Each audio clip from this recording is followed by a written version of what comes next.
Hey there everyone, and welcome back to Stuff in Excel. I'm Richard, and what we want to do today is take a look at the new checkbox feature that's built into Excel. We're going to use this feature to create a dynamic checklist that will help us to be able to see very visually our progress on a number of different projects at the same time. You can see the end product over my shoulder here, and we're going to show you how to create this product so that you can have that checklist for your own use. Remember, if you like this video, remember to subscribe to the channel. We'd love to have you subscribed. Click that like button below, and don't forget to hit the notification bell so that when we issue new videos, you will know that those videos have been issued.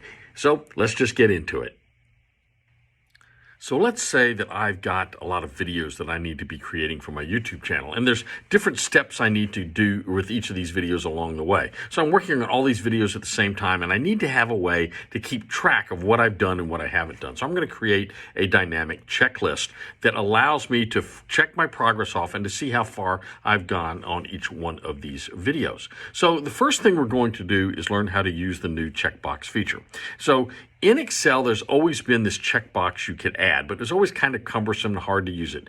You would go over to the Developer tab, which you'd have to add into Excel. You'd click on the Developer tab, and then what you do, you'd go over here to Insert, and there's this checkbox you can put in. But it's always a little quirky, and it's always a little difficult to use. They've now added a checkbox tool into Excel that's really, really powerful. And it sits over here underneath the Insert button that's up here on the top menu. And you click on Insert, and right between illustrations and charts, you're going to see this new item. Now, it may be in a different place depending on which computer you're using. I've seen it sometimes over on the far right, but in mine, it's right here, sort of between illustrations and charts. And it's this checkbox. Now, what's neat about this is I can check this, I can insert this box into my spreadsheet. So I can just highlight where I want checkboxes to be. And I've got 5 videos, I got 6 tasks. So what I'm going to do is I'm going to insert my checkbox. So I'll just insert, it's going to put a checkbox in each one of these cells. Now, the interesting thing about these checkboxes is they actually have a value associated with them. And that's going to be very powerful. It allows us to do some things that we couldn't do with the old checkbox tool. So for example, if I click on cell C3 in that checkbox, you'll notice up here in the formula bar, it says false. If I check on that, it changes to true. So that means that it's got a value of either false or true, and I can exploit that knowledge to actually start counting things. So for instance, if I wanted to count how many items I had done out of my 6, I could simply go over to this column here. I'm going to call this column progress. And I'm going to type in equals count if, and I'm going to use the count if function. I'm going to highlight this whole range of cells for that row. And I'm going to hit 2. And then I want to count when it's equal to true. I'm just going to put in the other quote.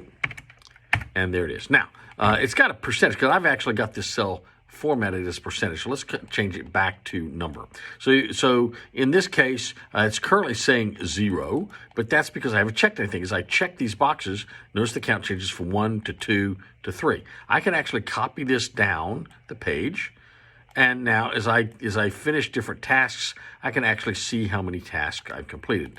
But actually, we may not want to know that. What we may want to know is what percentage of the tasks we have completed. So how do we do that? Well, it's going to be fairly simple. We're going to go up and modify this formula that's in cell B3. And we're going to do it by dividing that by, we're going to divide it by counting how many cells have value in it. Now, for that, we're going to use the count A function. So divided by count A, highlight, and now all I can do is highlight the range of cells. I want to see how many of these cells have a value. And remember, each one is going to have either true or false. So they all have a value. And so I'll just close that and hit enter. And now what it's done, it's given me a number here that's a number, right? It's kind of weird. And if I copy this down, it's either 0 or 1, but that's really not what I want, because if you go up here and expand this out, what you see is actually a percentage, right? And I can change that. If I go up here to my number, I can actually change my format to change that to a percentage. And I'm going to take the decimal points out. So I can see how much of each one of these I have done. Now, this is really great. Now I've got a progress measurement for each one of these. It's in percentage format, very easy for me to understand. I can tell that video 3 is 2/3 of the way finished. Videos 2 and 4 are only 1/3 of the way finished. Video 1 is half finished. So that gives me a lot of information. Now, let's add to this some progress bars. It's a really neat tool in the conditional formatting area of Excel. So I'm going to highlight that range, and I'm going to go up here and click on conditional formatting, and I'm going to go down to something called data bars. It's still like the third item down, and it gives you an option. You can either choose gradient fill bars or solid fill bars. I kind of like the gradient fill bars. I think they look kind of cool. So we're going to choose those. Let's choose the little green ones, and we'll choose those, and we'll click on that. Now, something is weird just happened. It measures 67% as my base, and then that's not a 50% bar. You would expect that bar to be 50% across the page. You expect this one to only be 2/3 across the page. These two to be only 1/3 across the page. So why did they end up, for instance, it's all based on 67 looking like it's a completed bar, and I know it's not, and I don't want it that way.